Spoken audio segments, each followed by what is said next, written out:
श्री शिवाय नमस्तुभ्यम। हर हर महादेव। दोस्तों, गुरुजी पंडित प्रदीप मिश्रा जी के द्वारा श्री शिव महापुराण की कथा परतापुर मेरठ में प्रारंभ हो चुकी है। यह कथा 7 दिवसीय शिव महापुराण की कथा है जो कि 15 दिसंबर से 21 दिसंबर 2024 तक चलने वाली है। कथा का समय दोपहर 1 बजे से 4 बजे तक रहने वाला है। कथा का लाभ प्राप्त यदि आप करना चाहते हैं तो यूट्यूब चैनल के माध्यम से और आस्था चैनल के माध्यम से दोपहर में 1 बजे से 4 बजे तक ले सकते हैं। 17 दिसंबर तीसरे दिन की कथा में गुरुजी ने कुछ महत्वपूर्ण जानकारी और कुछ विशेष उपाय बताए हैं जो कि हम आपको इस वीडियो के माध्यम से बताने वाले हैं। गुरुजी ने एक बहुत ही नया और बहुत ही सुंदर उपाय बताया है जो कि जीवन में आप उन्नति करना चाहते हैं उसके लिए आप इस उपाय को अवश्य करें, जो कि आपको महीने में सिर्फ 1 सोमवार को करना है। गुरुजी ने कहा है कि आप यह जो उपाय बताया है इसका हमें नियम बना लेना है कि हमें महीने में 1 सोमवार को इस उपाय को करना है। यह सोमवार के दिन 3 नियम बताए हैं जो कि हमें करना है। तो इस वीडियो में अंत तक अवश्य बने रहें ताकि आपसे कोई भी जानकारी छूट नहीं पाए। कथा में गुरुजी ने यह भी बताया है कि हमें किस किस कामना के लिए शिवलिंग में किस किस स्थान पर चावल का दाना समर्पित करना चाहिए, हम किस मनोकामना की पूर्ति के लिए, किस कार्य की सिद्धि के लिए शिवलिंग में किस जगह पर 1 चावल का दाना समर्पित करें। तो वीडियो में अंत तक अवश्य बने रहें। अंत में हम आपको इस उपाय की जानकारी भी अवश्य देंगे। बढ़ते हैं कथा की पहली जानकारी की तरफ। गुरुजी ने कहा है कि आपको प्रतिदिन शिवलिंग पर 1 लोटा जल अवश्य समर्पित करना है।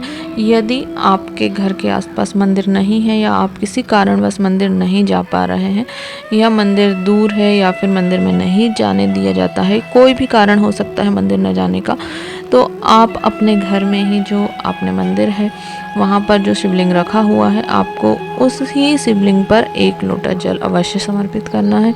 और यदि आपके घर में भी शिवलिंग नहीं है, आपके घर में शिवलिंग नहीं है, आप 1 लोटा जल समर्पित नहीं कर पा रहे हैं, तो यदि आपके घर में बेलपत्र का वृक्ष है या फिर आपके आसपास बेलपत्र का वृक्ष है तो आपको उस बेलपत्र के वृक्ष में ही 1 लोटा जल अवश्य समर्पित करना है।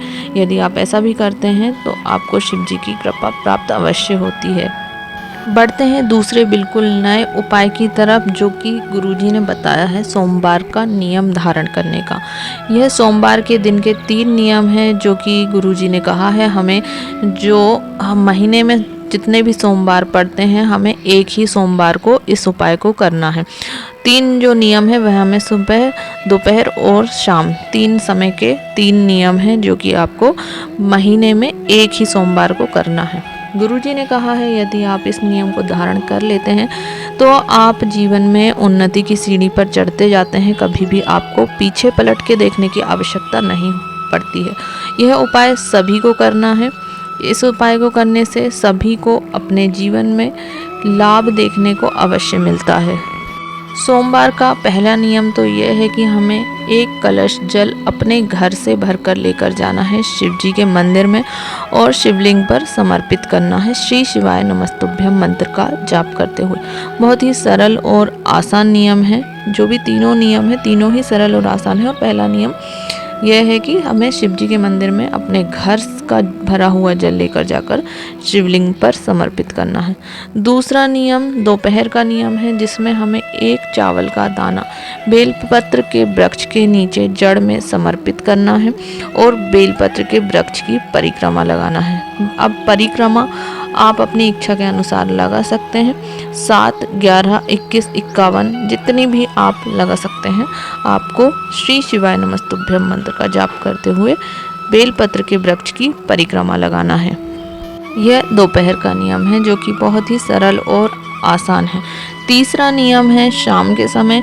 इसमें आपको 2 दीपक प्रज्वलित करना है। 1 दीपक लंबी बाती का घी का दिया हमें बेलपत्र के वृक्ष के नीचे प्रज्वलित करना है और दूसरा दीपक हमें भोलेनाथ के मंदिर में प्रज्वलित करना है जो कि हमें गोल बाती का करना है। आप भोलेनाथ के मंदिर में अंदर भी इस दीपक को प्रज्वलित कर सकते हैं या फिर आप शिव जी के मंदिर में चौखट पर भी इस दिए को प्रज्वलित कर सकते हैं। यह नियम भी बहुत ही सरल और आसान है। आप समझ गए होंगे कि जो भी 3 नियम हैं कि उसमें हमें क्या क्या करना है। पहले नियम में हमें शिव जी के मंदिर में जल समर्पित करना है। दूसरे नियम में हमें दोपहर में बेलपत्र के वृक्ष के नीचे एक चावल का साबुत दाना समर्पित करके परिक्रमा लगानी है।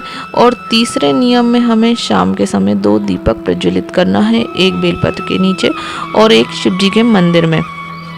तीनों नियम बहुत ही सरल और आसान हैं और आपको प्रतिदिन करने की भी आवश्यकता नहीं है। आपको मात्र महीने में 1 सोमवार को करना है।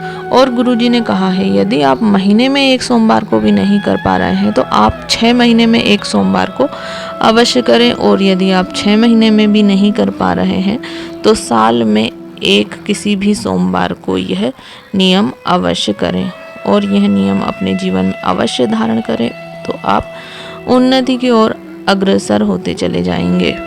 बढ़ते हैं अगले विशेष उपाय की तरफ, जो कि गुरुजी ने पहली बार यह बात भी बताई है शिव महापुराण की कथा में। तीसरे दिवस की मेरठ की शिव महापुराण कथा में गुरुजी ने कहा है कि हम शिवलिंग पर कौन कौन सी जगह पर एक अक्षत का दाना समर्पित करें तो हमारी क्या मनोकामना पूरी होती है, किस कामना से हमें किस जगह शिवलिंग में एक चावल का दाना समर्पित करना चाहिए। जो भी आपकी कामना है आप उस कामना की पूर्ति के लिए उस स्थान पर एक अक्षत का दाना समर्पित करने का नियम बना लीजिए। गुरुजी ने कहा है यदि आप एक अक्षत प्रतिदिन बेलपत्र के नीचे समर्पित करते हैं तो आप जीवन में उन्नति प्राप्त करते हैं। यदि आप माता अशोक सुंदरी के स्थान पर प्रतिदिन एक चावल का दाना समर्पित करते हैं तो आप जीवन में संतान सुख प्राप्त करते हैं। यदि आपको संतान की इच्छा है तो आप प्रतिदिन नियम बना लीजिए कि अशोक सुंदरी के स्थान पर हमें एक चावल का दाना समर्पित करना है। शिवलिंग में जो गणेश भगवान का स्थान होता है वहाँ पर यदि हम अक्षत समर्पित करते हैं तो हम चाहते हैं यदि कि हमारे घर में कोई मंगल कार्य हो, शुभ कार्य हो, शादी विवाह हो तो हमें शिवलिंग में जो गणेश भगवान का स्थान होता है वहाँ पर एक अक्षत चढ़ाना समर्पित करना शुरू कर देना चाहिए। यदि हम शिवलिंग पर एक चावल का दाना समर्पित करते हैं तो यह हमारे शरीर से रोगों की मुक्ति के लिए होता है। यदि आपके घर में या कोई भी सदस्य या आप स्वयं किसी भी रोग से ग्रसित है तो आपको प्रतिदिन नियम बना लेना है कि एक अक्षत का दाना हमें शिवलिंग पर समर्पित करना है।